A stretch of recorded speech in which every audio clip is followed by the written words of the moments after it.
today is filing of returns. The return is just a form that taxpayers need to fill to declare their tax for the month. In the return, you have a section which asks the taxpayer what their sales for the month is, how much purchases they've made, how much VAT they've collected, and how much VAT they've incurred on their purchases. So in the end, they'll be able to know what they are going to pay at GRA at the end of the month, because the tax you are going to pay is the difference between the two. The VAT you collected on your sales and the VAT you incurred on your purchases. The difference is what you should pay to GRA. And the form which you need to fill to declare this tax is called the tax return, the VAT tax return.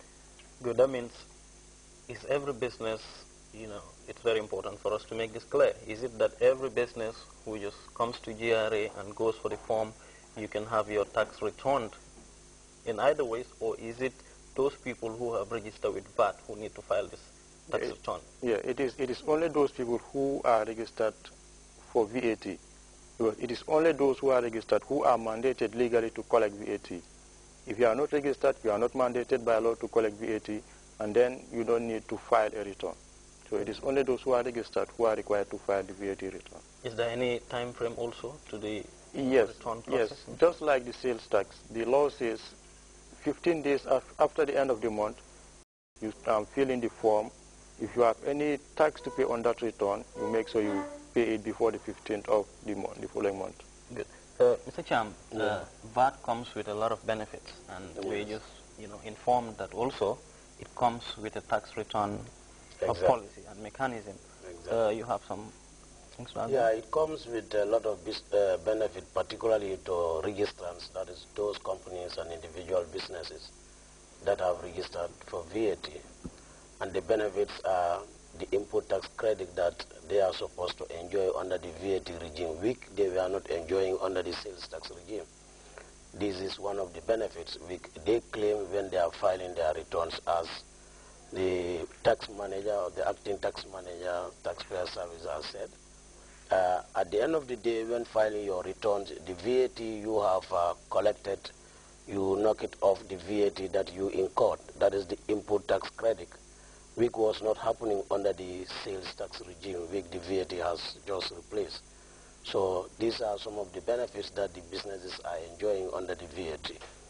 Good. Now the average, salaried worker, yes, it's important for them. Maybe they might be inquiring. Yes. Are they also, obliged to come to GRA and claim for tax refund? No, VAT, those under the law or in the VAT law, those who are required by law to claim for refund are the businesses that have registered to collect VAT, and also embassies and other diplomatic missions that under the VAT law are supposed to claim for VAT return. But the others are just like any other ordinary consumers. VAT is an indirect form of taxation, as we've said here over and over, and the target group are the consumers, who are the final taxpayers, who by law are not supposed to claim this tax, but they are also benefiting from this tax indirectly, because we all know the revenue collected is paid into government accounts, and that this money is used to finance a lot of development projects that we are all benefiting from, projects like schools, health centers, road network, you name them. They are uncountable. So these are benefits that tax revenue is bringing to us. So indirectly, the taxes you pay to government, you are getting the benefit back indirectly. So in short, that is the benefit, because some may begin to wonder, where are all the taxes going? This money we are collecting from them, or the taxes we are paying, where is the money going to?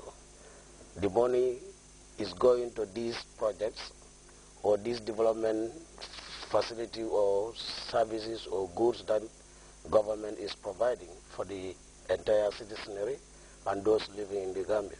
Good. Thank you very much. I think that's a very important point. Some people usually and most of the time inquire, when we pay taxes, sometimes when you see GRA staff even coming, you say, that's the tax collector. Exactly. You always collect tax, but where our tax, going to? sometimes I think generally most of these things we enjoy directly or indirectly, you know, by paying taxes. So that brings me back to Mr. Sar. Are you still encountering some businesses that have not still registered and they are supposed to register on this, you know, VAT? And what are you doing as an institution to make sure that these people comply? Okay. I would say yes and no. Yes means we have businesses that we believe are above the threshold and are required to register, but it is up to them to, or it is up to GRA to prove that actually this business has made more than the 1 million threshold. They are all required by law to register if they are above the threshold, but if we don't have the records to show us that you are actually above the 1 million threshold, then we cannot force you to register. We can only sensitize you, tell you about the benefits so that you may come in voluntarily and register. Does that not make the system so simple for some of them? Because some businesses have this threshold, I guess. Yeah, we have a lot of businesses who definitely will meet the threshold, but due to capacity, we cannot reach them all at the same time because we are in the office, we are receiving the returns, still sensitizing people because there are a lot of people who don't understand how they do their calculations, how they should fill their returns. So capacity is a problem, and I believe one day we'll get to that point. Yeah, we'll get to that. Exactly. Last program we also discussed about some exempted, you know, goods from the value-added tax, and most of the time around town people tend to confuse the VAT and also associate with this thing with, you know, the increase in some of the basic food supplies. Can you just elaborate a little bit on that? Okay, yeah, this we've said it several times. If we look at what happened in the Gambia, prices started increasing well before the VAT was implemented. We can say in November or December. So I don't see any connection between the price increase and VAT. If the increase started from January 1, then we can believe it is because of the VAT. But price increases started well before VAT was implemented. And secondly, the goods that are being increased now are all exempted, like rice, the basic foods, which are exempted from the VAT. So we believe there is a reason, there's another reason for the increase and not just VAT. Good. Now, it's important that we also go through the list of some of the basic, you know, commodities that are exempted, so that viewers out there should be able to know clearly some of these, you know, products that are exempted from the value-added tax also. Yeah, that's very true, because as government has an obligation to collect tax, it also has another obligation to protect the population through poverty alleviation. And that is why the basic things that we need in our lives are exempted from the VAT law. Things like basic food, rice, sugar, flour, milk, things like the educational sector, educational services, the medical sector, medical and dental or veterinary services are also exempted. Things like drugs, prescription drugs. Prescription drugs, we are told, are those drugs that you cannot just walk into a pharmacy and buy. You must have a doctor's prescription before you can get those drugs. The financial sector is also, or part of their services are exempted. Those services for which they will charge a fee or a commission or whatever fee they call it, those services will attract VAT, but their normal banking activities are exempted from the VAT. Life and health insurance is also exempt. Residential property, for those who have properties and are renting it out for residential purposes, they are exempted from the VAT.